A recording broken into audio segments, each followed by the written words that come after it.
पण एक प्रश्न कायम सगळ्यांच्या मनात आहे गेल्या 50-55 वर्षापासून, तो आतापर्यंत महाराष्ट्र वाचवण्यासाठी किंवा मुंबईसह महाराष्ट्राचं रक्षण करण्यासाठी शिवसेना प्रमुखांनी शिवसेनेची स्थापना केली आणि इतक्या वर्षानंतर सुद्धा म्हणजे संयुक्त महाराष्ट्राच्या लढ्याची उदाहरणं आपण नेहमी देतो, विशेषतः ठाकरे कुटुंब देत आलेलं आहे. मग राज्य असतील किंवा आपणही असाल की आतापर्यंत आपल्या प्रत्येक भाषणात हा विषय आला की संयुक्त महाराष्ट्र. तुम्हाला आता या क्षणी संयुक्त महाराष्ट्राच्या वेळची परिस्थिती जाणवते का, की त्यावेळेला जसा मराठी माणूस मुंबईसह महाराष्ट्र राहण्यासाठी एकवटला होता, तेच वातावरण तुम्हाला आता दिसतंय का? अर्थातच दिसतंय. याचं कारण तुम्ही एक गोष्ट बघितली पाहिजे याच्यातनं, की माननीय बाळासाहेबांनी या विषयावरती तर म्हणजे आपण ज्याला म्हणू आपण संयुक्त महाराष्ट्र समिती फुटली आणि त्याच्यानंतर 6-1 वर्षातच शिवसेनेची स्थापना झाली. परंतु जेवढे लोंढे किंवा जेवढे लोक आज महाराष्ट्रामध्ये येत आहेत, म्हणजे जर समजा तुम्ही आता जर समजा तुम्ही बघितलं तर जवळपास रोज उत्तरेतनं 56 ट्रेन्स ह्या महाराष्ट्रामध्ये येतात रोज आणि भरून येत आहेत आणि रिकामे जात आहेत.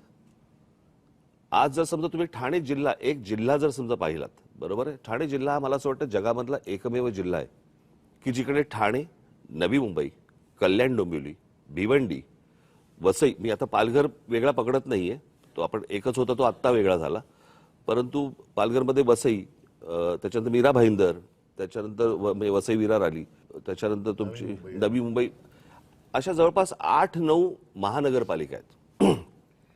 आपण नीट जर समजा पाहिलं तर ह्याची सुरुवात, सगळ्या गोष्टींची सुरुवात होते ग्रामपंचायत, नगरपंचायत, जिल्हा परिषदा वगैरे, नगरपालिका, महानगरपालिका, आणि ह्या सगळ्या ज्या होतात महानगरपालिका, ह्या लोकसंख्येनुसार ह्या गोष्टी वाढत जातात. जर एखाद्या जिल्ह्यामध्ये जर समजा 8-9 महानगरपालिका जर समजा असतील, आज मुंबईमध्ये किती आहेत? 1. पुण्यामध्ये किती आहेत? 2. बाकीच्या सगळ्या जिल्ह्यांमध्ये काढून बघा 1-1. ठाणे जिल्ह्यामध्ये 8-9 महानगरपालिका, याचा अर्थ बाहेरून येणाऱ्यांचे प्रमाण आणि तेच प्रमाण मुंबईमध्ये वाढणं, नुसतंच मुंबईमध्ये प्रमाण वाढणं नव्हे, ज्या प्रकारची दादागिरी, की अशा प्रकारची वाक्य कशी येऊ शकतात की मुंबईचा महापौर आम्ही उत्तर भारतीय करणार, मुंबईचा महापौर आम्ही हिंदू करणार. हे कधीपासून सुरू झालं? मी गेले अनेक वर्ष ही गोष्ट सांगतोय की माणसं नुसती येत नाहीयेत, हे फक्त रोजीरोटीसाठी येत नाहीयेत, हे आपापले मतदारसंघ बनवत आहेत आणि तेच चित्र आता दिसतंय. आणि जी जुनी जखम जी आहे ना, जुन्या ज्या गोष्टी आहेत ना, की मुंबई महाराष्ट्रापासून स्वतंत्र करणं, वेगळी करणं, हे जे जुनं स्वप्न आहे ते कसं पूर्ण करता येईल याच्यासाठीची ही सगळी खटाटोप या लोकांचा चालू आहे. आणि मला असं वाटतं ते वातावरण जे संयुक्त महाराष्ट्राच्या वेळेला होतं, की जी मुंबई वेगळी करणं किंवा स्वतंत्र करणं किंवा गुजरातने मागणं, तेच वातावरण मला असं वाटतं आज आहे. आणि आज अशी परिस्थिती आहे, केंद्रात ते आहेत ज्यांची इच्छा आहे, राज्यात ते आहेत, आणि महानगरपालिकांमध्ये पण जर उद्या ते आले तर मला असं वाटतं आपण त्याच्यानंतर मराठी माणूस काहीच करू शकणार नाही.